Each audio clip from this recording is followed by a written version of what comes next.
that can actually text you in an English accent. Like straight up, Stuart messages me and I read it and my brain automatically reverts to an English accent reading the messages. Well, we're all related to the king and queen, you know. Yes, yes. We talked about that last time. Somewhere along the line. Somewhere down the lineage. He slept with my grandmother.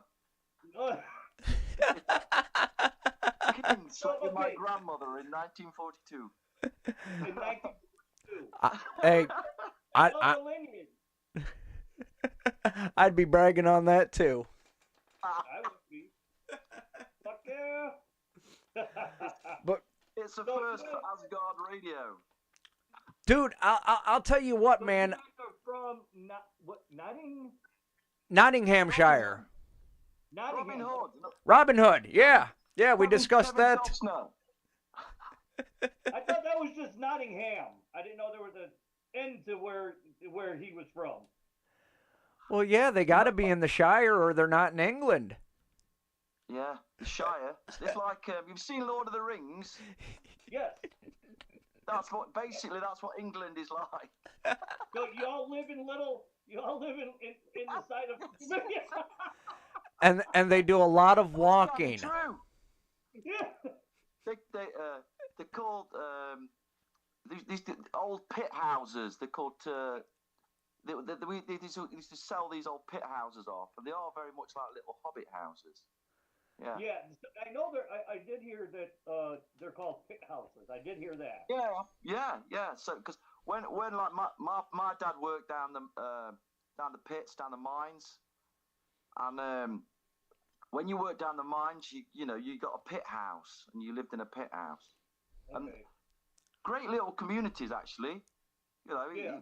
Great way to grow up. Like in the middle of nowhere and. I'm trying to think what you'd kind of like it to in America, maybe. Maybe somewhere like Tennessee. I don't know. There's loads of. Well, when you said the middle of nowhere, I thought, dude, I'm in Kentucky now. I am in the middle of nowhere. I got to drive an hour to get somewhere. Yeah. We used to make rafts out of old, factory pallets, and we used to sail down what we used to call Plesley Vale. It's a vale, and we used to make these rafts, and that's how we spent. Some Huck Finn stuff. Our time as kids.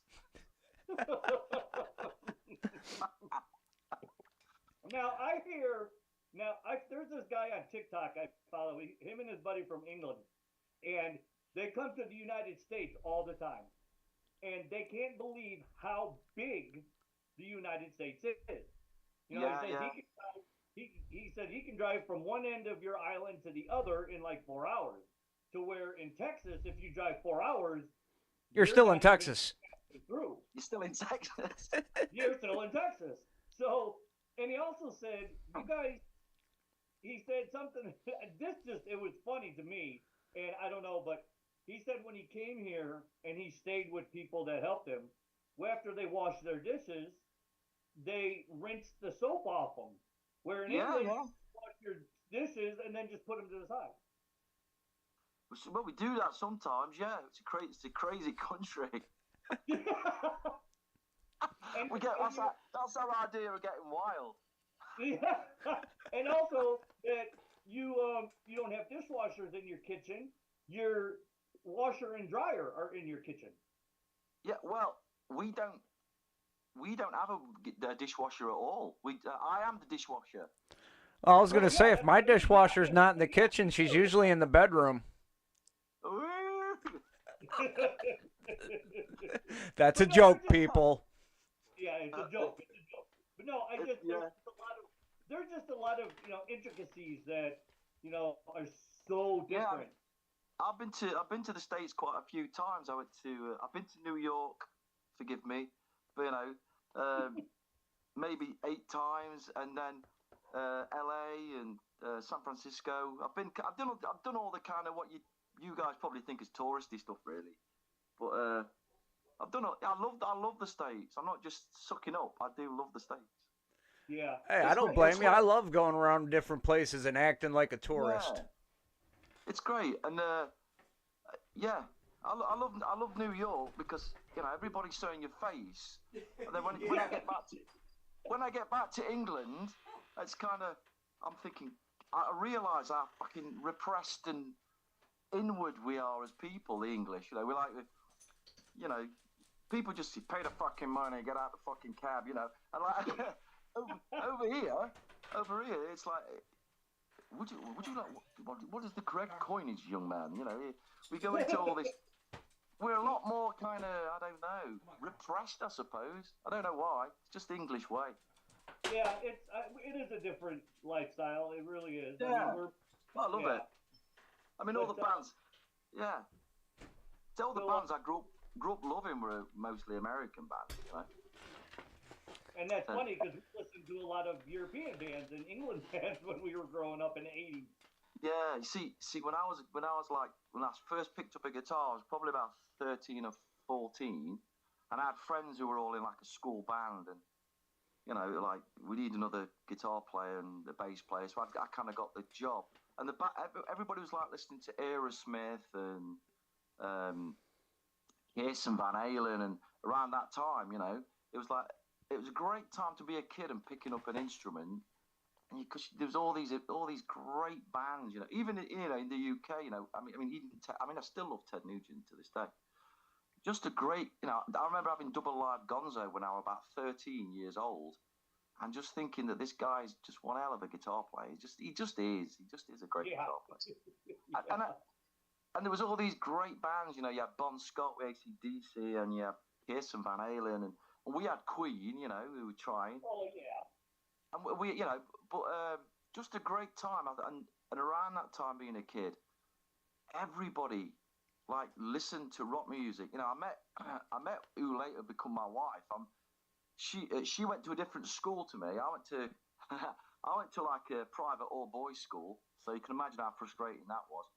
So at the weekend, all the guys, we'd be like going to town and hanging out.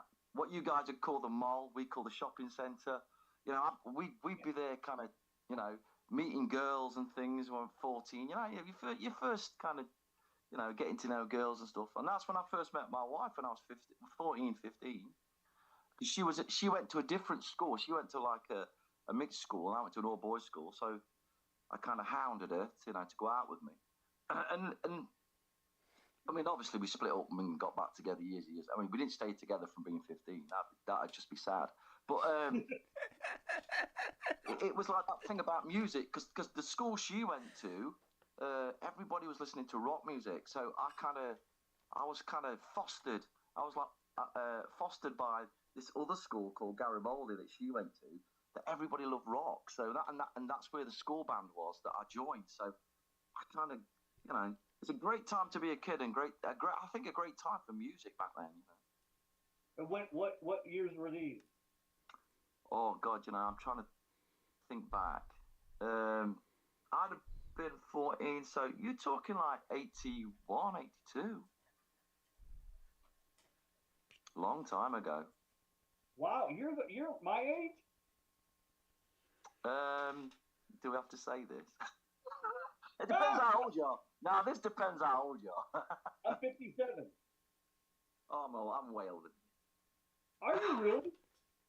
Yeah. I would have swore you were my age, dude.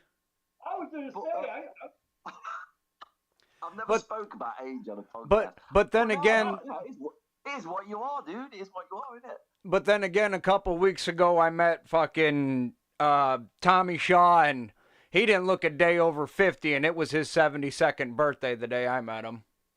Rock and roll. I'm not just saying this, but the love of rock music and the love of music, it just kind of fuels you, it keeps you going, keeps you young. It does, and it's that thing when you put a track on and you hear that music and it just takes you back. And I mean, I still love rock music as much as I did when I was a kid, and I've been quite lucky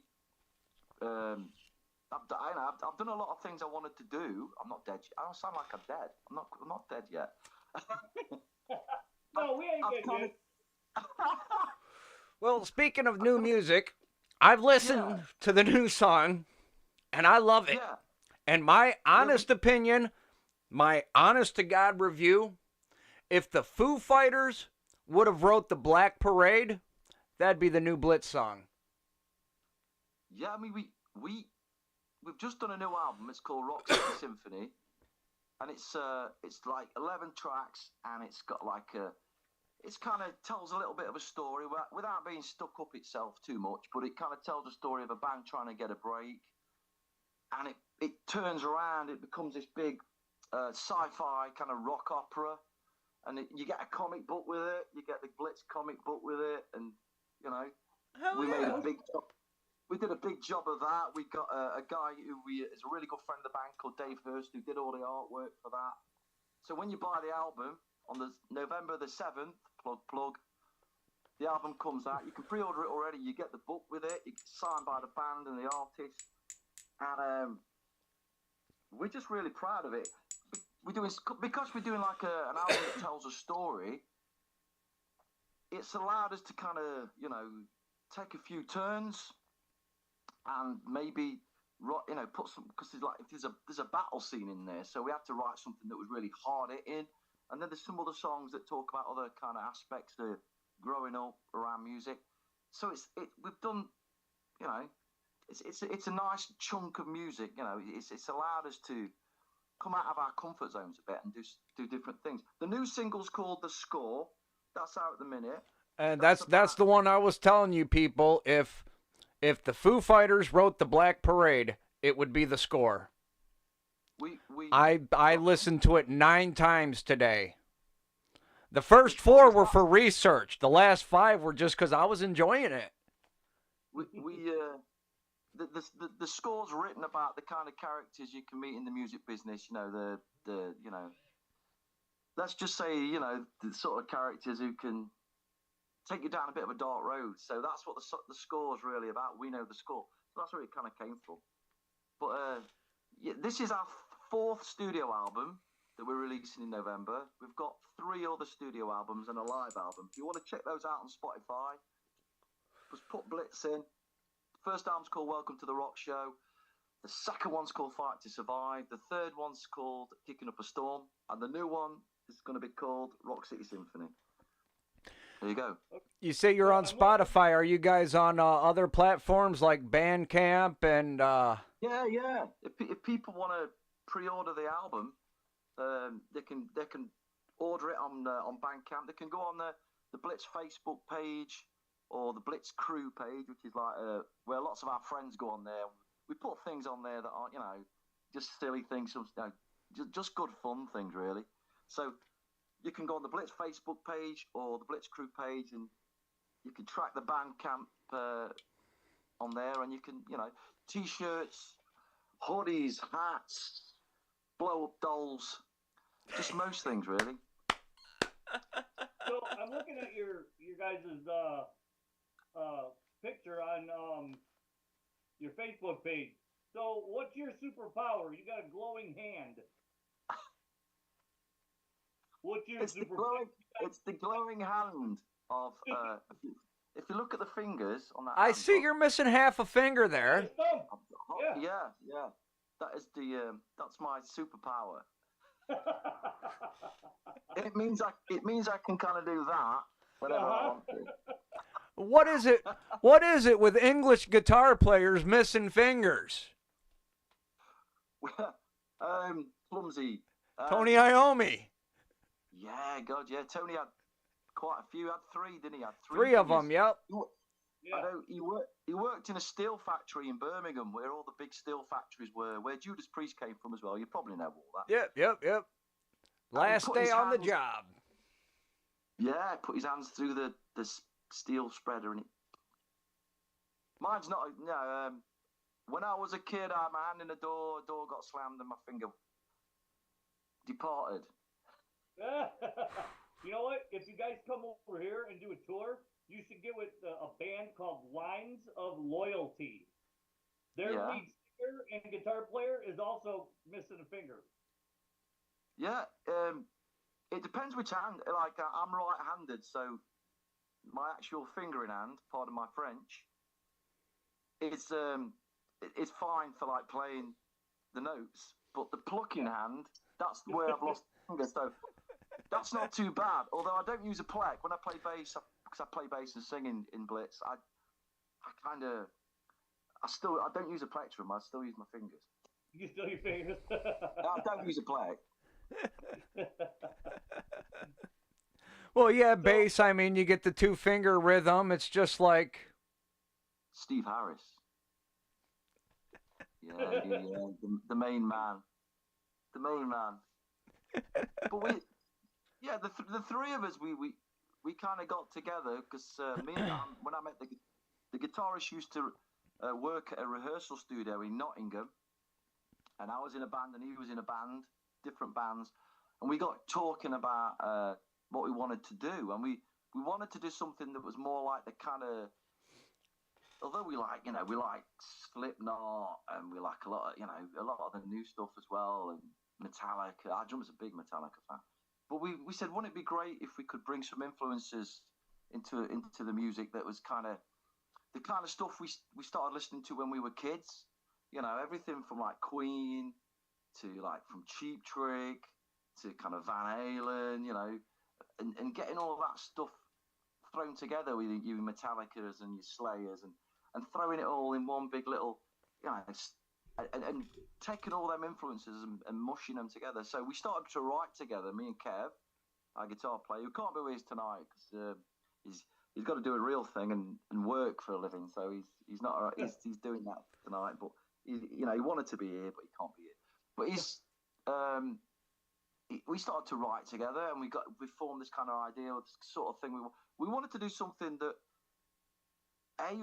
was a band that put on a great show, and B, obviously the big thing is he's write great music. So then we got the drummer involved, and when he come on board, because he's a real hardcore kind of Metallica, doing the blast beats and everything, and we thought, is he going to get this sort of thing we're trying to do? And straight away, Matt just clicked, and he's got this great backing vocal voice as well. And being quite a lot younger, he comes from that thing when he was a teenager where he was listening to Blink 182, and he listened to Sum 41 when he was a kid, as well as Metallica and Slayer, and he also likes a lot of country music as well, which is great because he does a lot of backing vocals. So we throw it all in the pot, really. Now, let me ask, because you keep listing off bands, but you keep listing off American bands. Do you prefer American metal or English music? I think, when you hear a song, and it's, to me anyway, I don't even think about that. I just think, am I kind of digging this music, and do I like it? And that's the main thing, In the UK at the moment, as far as like rock's concerned and metal's concerned, it's kind of, I'm trying to think what are the big upcoming bands, There's at the moment, we still kind of relying on bands like Bring Me the Horizon. There's some great stuff out there. Who would you say at the minute? I don't really know. The bands that are breaking through on the next tier underneath. There's a band called Massive Wagons who are really great, and this band called Those Damn Crows, and they're the kind of bands that are breaking through on the above level. They do. But I don't know about you, but if I hear a track and I like it, and then I'm tracking it down. Do you know, I was watching Peacekeeper, the thing on TV with John Cena in it. Cena, yeah. Okay. Yeah. And I was watching a bit of that. In the beginning, there's this really crazy dance routine they do, and the music underneath it, I thought, that's interesting. It sounded a bit like kind of Queen type harmonies mixed in with like sparks, this tone ain't big enough for the boat, and all that sort of stuff. So I tracked it down, and it's this band called Foxy Shazam, and they were quite interesting. I thought, they've got some interesting stuff happening.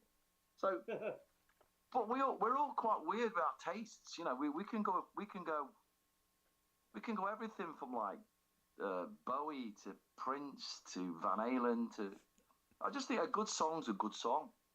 Yeah. Okay. No, I agree with you. I feel totally you. I'm agree. the same way. I do know there are people that want to still have the argument that British music is better or American music is. It's all music, dude.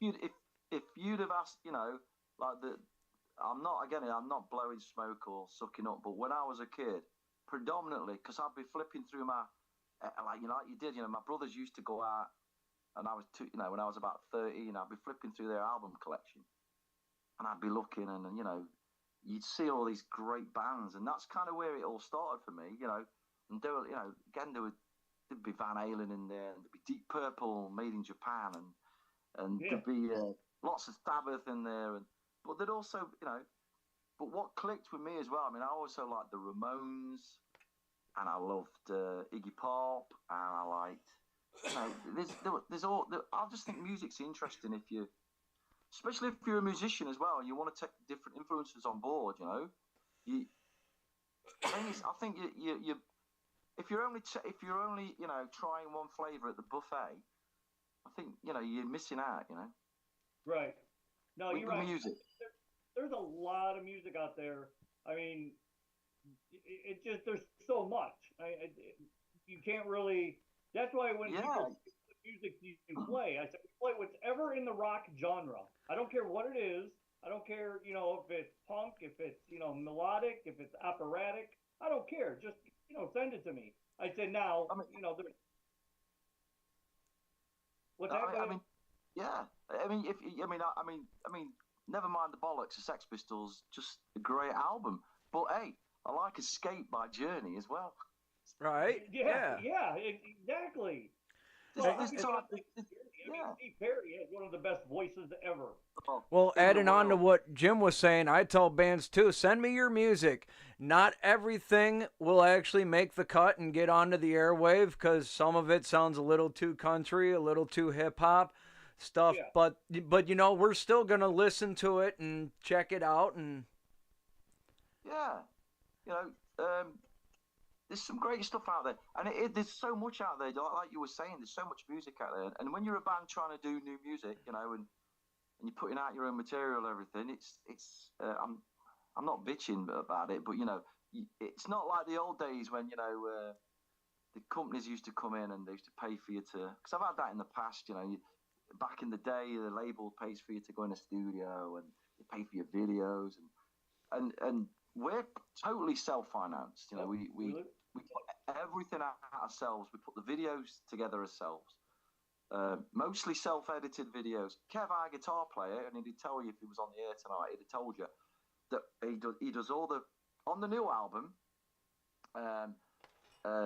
There's maybe there's maybe 4 songs on the album that we went into a studio, and the rest of it, the other 70%, is recorded, produced by Kevin Simpson, our guitar player. He recorded it all, he produced it all, and he does such a brilliant job, Yeah. And you won't be able to tell, you get the album, it's just all matches together brilliantly. So you have to kind of do all this stuff, and the thing about being a musician sometimes is you didn't kind of sign up to be a businessman, so Yeah. you're a musician, but you have to take all this. Now you have to time your releases. You have to kind of, and it's just we're lucky because we're pretty good at sitting down and making a little load of bullet points, and this is what we've got to do, and say we've got Kev who does most of the video editing, if you look at a lot of our videos, Kev's edited most of those, and we've just had to kind of navigate it where we can, The guy who does all the artwork, and I think he does a great job, who did the comic book, a guy called Dave Hurst, he's like a friend, he's been a friend of mine for years, and he's always been a great artist, and it's just, just like, hey man, could you do this? And I'd love to do that, and that, the same with if you look at all the photography on our site as well, that's a lady called Heather Burns, who we met at a gig, and she liked the band, and we got chatting with her and her husband Jamie, and lo and behold, she's a really brilliant photographer. She does all our photography, and it's just the way we've kind of stumbled through the whole thing. Yeah. Stumble through it, you know. You do know, you're right. You do, because when I started the station almost 16 years ago, I didn't know anybody. I just, hey, this is what I'm going to do because I think there's a lot of great bands. Well, out of Chicago, when I started, and then all of a sudden, I got my first band from Australia, and I'm like, oh, what do I do? What's the regulations? What's the laws? You know, so I did go back and get my master's in international management just so I know. I mean, I did it for myself because I don't know. So then when it's kept growing and growing, and now we can, you know, kind of navigate, like you said, navigate how we have to. But you meet people on the way there. You meet the photographers. You meet, you know, managers and stuff like that.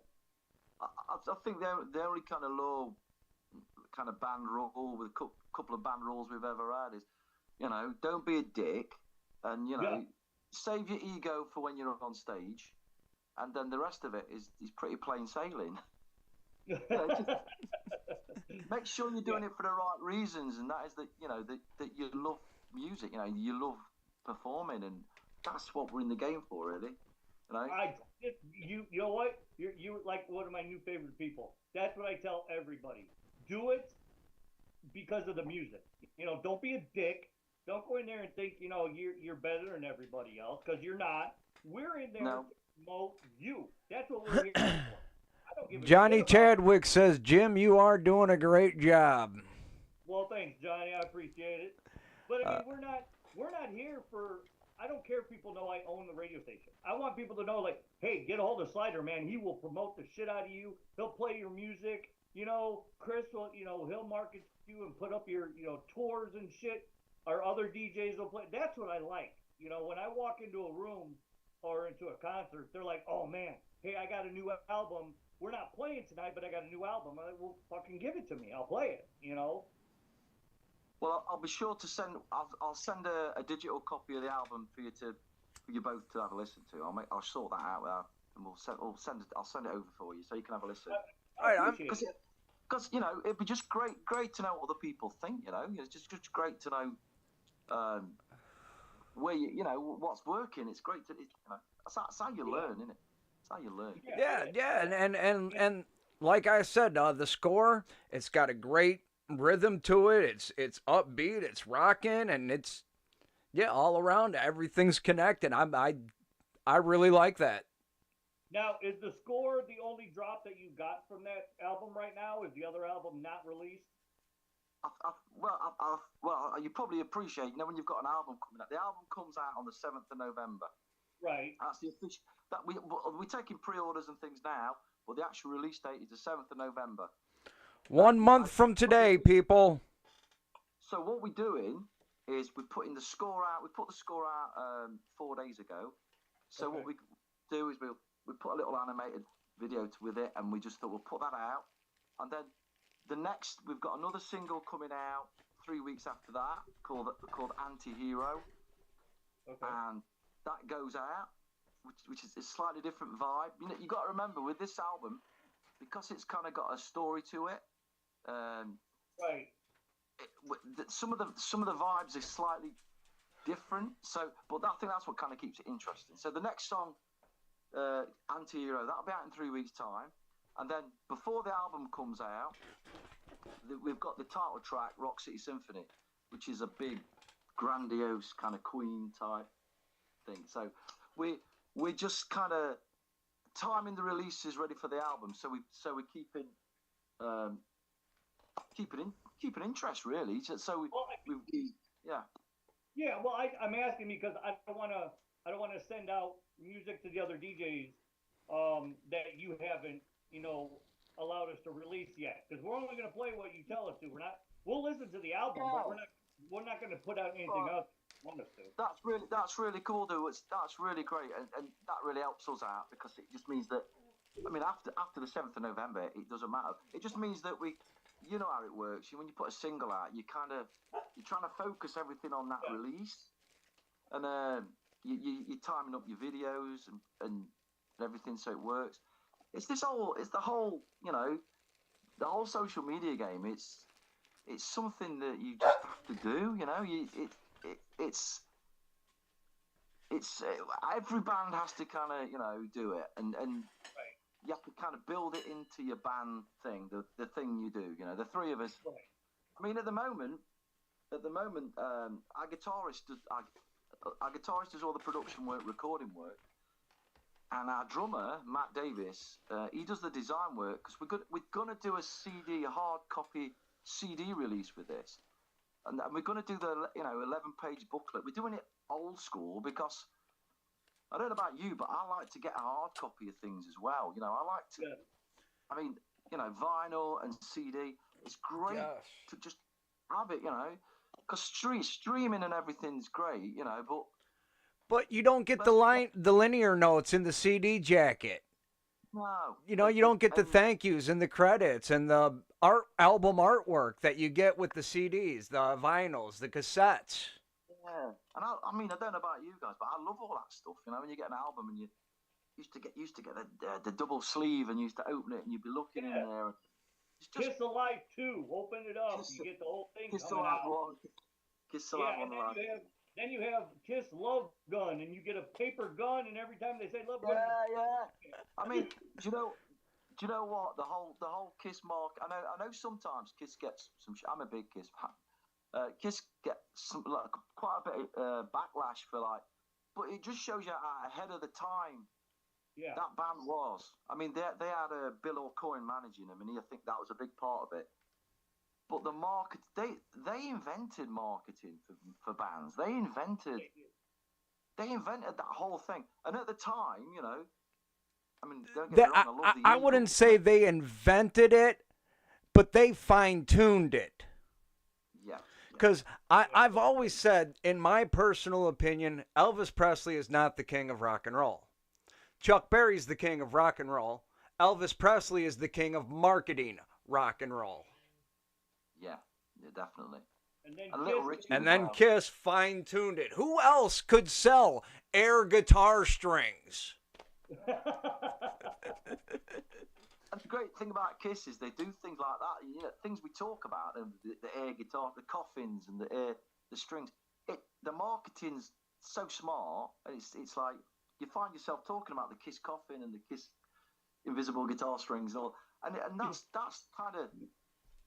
kind of the art of it. You know, Simmons is a very smart guy. You know, you've got to tip your hat to.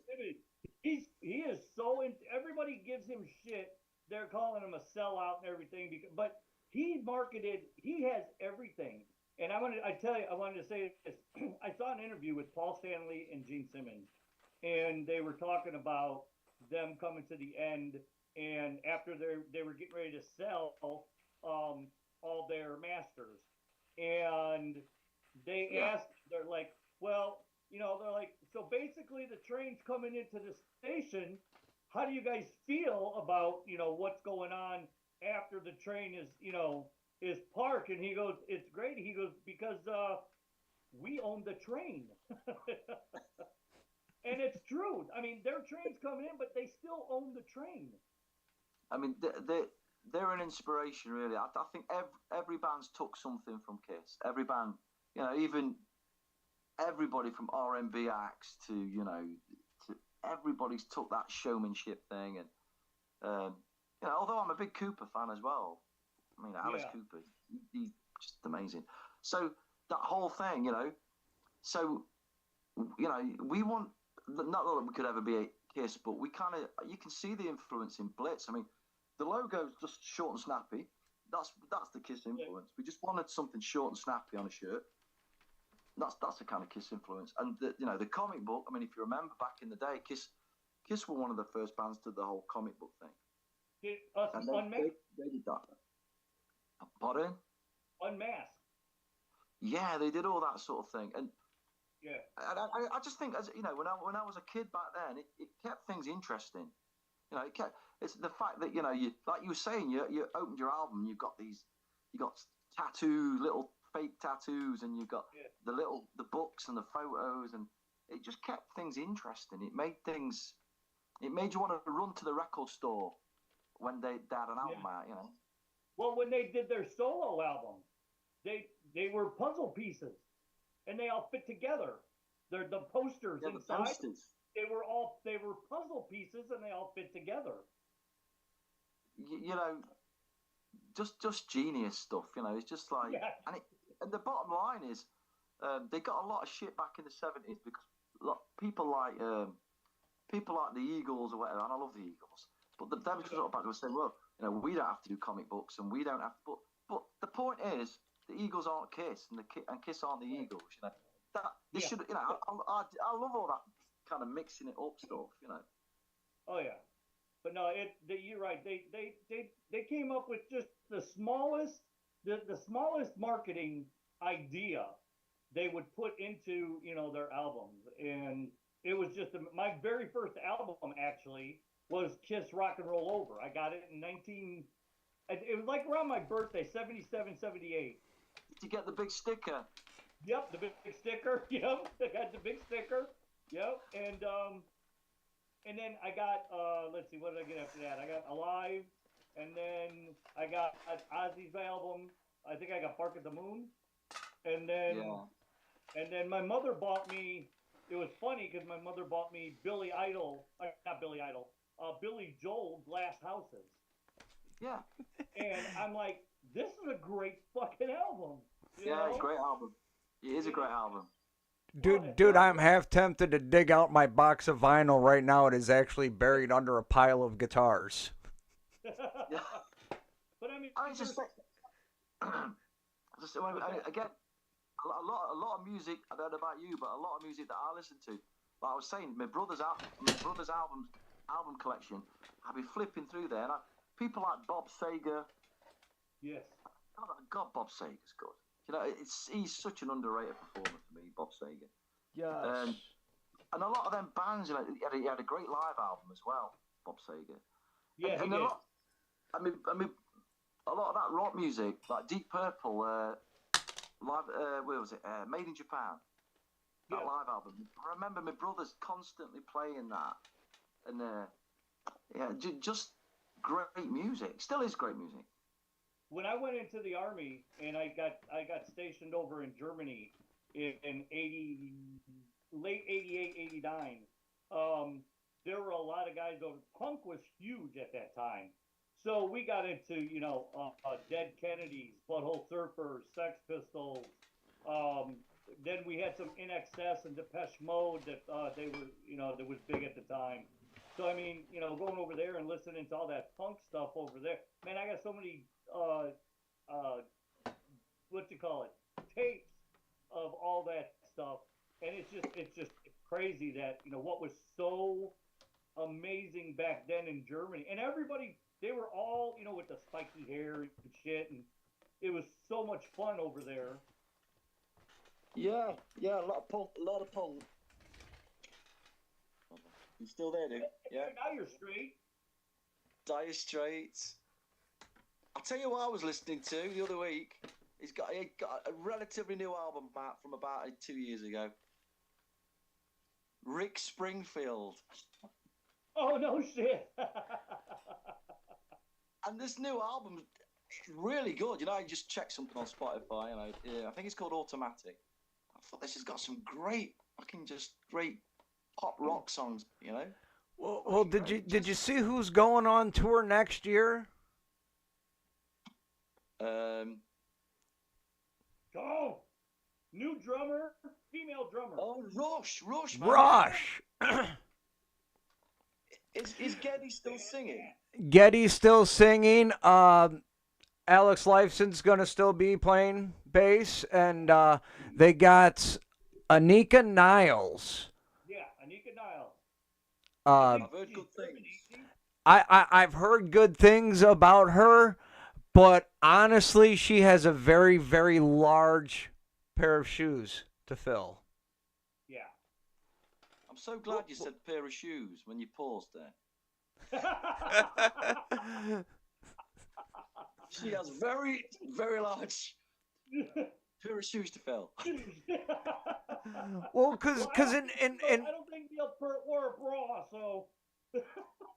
In my personal opinion, Neil Peart was and is always one of the greatest drummers ever. I mean, he's too right. Too right. Tommy Lee can't touch Neil Peart. No. I'll definitely, if they come to the UK, I'm going. I'm definitely going. Oh yeah, I'm going. If she, I found her on TikTok, and I've been following her and watching her videos on TikTok, and she's something else. She's a great player. She really is. Yeah, this Anika is really good. I'm hoping for good things. The only thing I'm kind of nervous about is her stick speed, and I don't know if it's going to be. Yeah, I don't know if it's going to be up to. I don't know. I haven't seen everything. I have not seen her do a Rush song. I just watch her, but I'm really hoping that she comes up. I think Neil would have been happy that the guys are carrying on. I think he'd have been quite happy that they're going to do a bit more. Yes. I think so. I think so too. There's a great documentary on Netflix about Rush, about the whole story of Rush, and it goes in. Just released today on Paramount Plus, the Ozzy. Yeah, I've not watched it yet because every time I see somebody talk about it, they talk about how sad it, and I will watch it, but I've got to be in the right zone for that. I saw, and I always thank God you're older than me. I can age myself here.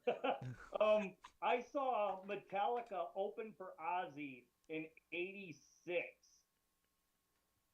Wow. So when you were talking about Metallica all those times, I was like, damn, I saw them as an opening act. I'll be honest, since Ozzy's passing, I don't listen to his music as much as I did while he was still alive. But after 4 days of being sad over it, I thought, you know what? Ozzy wouldn't want me to be sad. He lived a hell of a life. Let's play some of his tunes and carry on. Exactly, man. That's what it's all about. And somebody who was, I don't know, I was watching something about him after he died. They were talking about his voice and how his voice never changed. How it was, way back in '60s with Black Sabbath up until now. He never had to use any type of auto-tune or any type of anything. It was his voice all the time. Yep. Even on that farewell gig, for a guy who was sat in a chair, it still sounded like Ozzy. Yeah. He still sounded like Ozzy. He didn't. How can I put it? He didn't sound like an older guy who lost it all. He still sounded like Ozzy, and I think what a way to go out. He was a little bit rough, a little bit gravelly, but you could tell, you know who that is. Yeah. You could tell he wanted to do it as well. Yes. But 2 days before you die and you're up there singing like that, that was. He's trying to stand up and dance in a chair that he's literally tied to prevent him from doing that, and he's trying to get up. Ozzy and Lemmy are two guys that literally did their thing until they died. Yeah, definitely. I think Alice Cooper will too. Yes.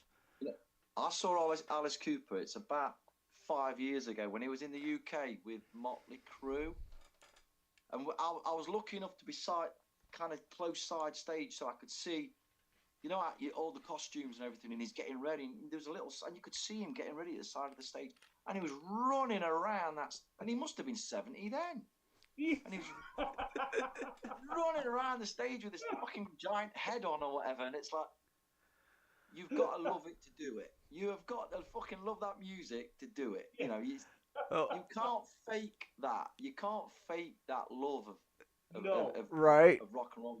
And he is the most down to earth guy you'll ever meet in your life. I got to meet him back in 2007. I went into his bar in Phoenix, Arizona, and I sat at the bar for 3 hours just nursing Dr. Peppers. And finally, he came out of the DJ booth, came down, and I said, "What's up, Coop? Let me buy you a drink." "You know I don't drink, right?" I said, "I know. I want to buy you a Dr. Pepper. That's what you drink." "You know it's my bar, right?" Look, man, can I just say I bought Alice Cooper a drink and we go on? And it was just the most coolest. He just chill, sat there and bullshit. I don't even remember what we talked about, but Yep. Every Halloween, he did a show up here in Northwest Indiana to a venue that's no longer there. And every year, he would go by himself to the mall, to the South Lake Mall, which was right across the street, and he would just walk. And if you recognize him, he'll take a picture with you. But he would be by himself, no security, his wife, nobody, and he just walked around the mall. And it was just, I think it was more freeing for him because he just got to be himself for that little time. well, and that's the way he is down in Phoenix too. They just treat him like a local. You'll catch him on Christmas Day serving meals at the soup kitchen. Yeah. Oh, what a cool guy. Yeah. Oh yeah, he's so down to earth. He's so just like you said, he loves what he does. You've got to, yeah. That's all those kind of acts. I think what comes across like Lemmy and Alice and Ozzy, they look that you don't keep doing this thing unless you love it. You've got to have that real passion for doing it. Yeah. And I think sometimes we're missing a little bit of that in rock and roll now. We're missing them kind of acts that, But back then in Lemmy's time and like Ozzy's, nobody had a second job. Nobody had a second job to support. Yeah. Right. If you played music, it's what you did. It's what you did, yeah. And everything was authentic. There was no auto-tune. There was no computers. There was no backing tracks. It was what you heard was what they were doing. It's getting frightening with this AI thing now. Getting really frightening, It's like with music, it's like I just don't. You don't know where it's going to go. It's like, yeah. Is this what it's going to be? That you can. I'll tell you a little story. I can't use the real name, but I'll tell you a story. I know a woman who knows a lady whose male partner kind of cheated on her. So she went to see a dance DJ, and I'll make a name up, Fred Smith. So and she told this dance DJ all about this guy who cheated on her. So he did an AI dance song called "Fred Smith is a lying piece of shit," and it became a big dance hit. So wait, did they kind of rip off Scotty Doesn't Know? Yeah, they just did a big dance version of it with this change. But the lyrics, even in the verse, are singing about this whole situation about this Fred Smith being a lying piece of shit and everything he's done. And it like became a big hit. Well, I don't know what to say. Is that where we're headed? Yeah. Well, these. Did you hear about that one guy or four guys? All they did on like the chat AI or whatever the fuck GPT chat whatever, they typed in lyrics, and it would come up with a song, and then it would do its own music, and they actually became like a band, like that was rising. Yeah. And they finally came out and said, "We're not a band. We're just fucking around with this AI stuff." And anybody can do it. Well, I done said all these people excited about AI technology. You obviously have never seen Terminator. Yeah. I don't trust it. No, I mean, when you're talking about something like AI, I mean, you just don't know. I mean, 5 years from now, is it going to be able to work out all the nuclear codes in about 20 minutes? Yeah. There we go back to war games. Is it all that? War games. Yeah, all that crazy stuff. It's frightening stuff. I mean, I heard another story about some tech guy was trying to update a system, and the AI, and he was putting it in, and he typed in, "I'm upgrading that. I'll have to delete the old system," and the AI said to him that, "I have got all your photos from your work colleagues, your ladies and stuff, and I'm going to spread this huge lie about you, having an affair if you update it." And the computer said it was going to do all this crazy stuff if he erased the system. Holy. Apparently. Apparently. Holy shit. So the AI was kind of threatening him, saying, "Yeah, if you delete the system, I'm going to put all this stuff on the internet and get all these photos." And so is that where we're heading? Some evil Johnny Five. Yeah. So, all right, crazy times. Oh, dude, ladies and gentlemen, wow, it is 5 o'clock, which means it's 11 o'clock where Stuart is. Dude, we appreciate you hanging out, chilling with us. Love it. We got the score. We're gonna. I already threw it into airplay the other day, and it'll be on our auto DJ here in a couple weeks. Yep. I like to update the auto DJ I like to try to do it every 3 or 4 months. That way I get a bunch of music to add to it and just do it once. Be sure to tag us in and let us know when you're going to play, and obviously we'll spread the word and share. Everything. Yeah, absolutely. We'll let you know.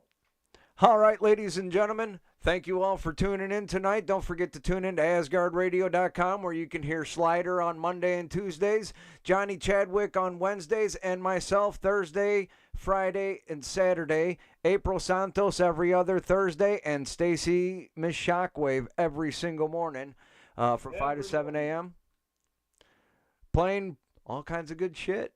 It's been a blast hanging out.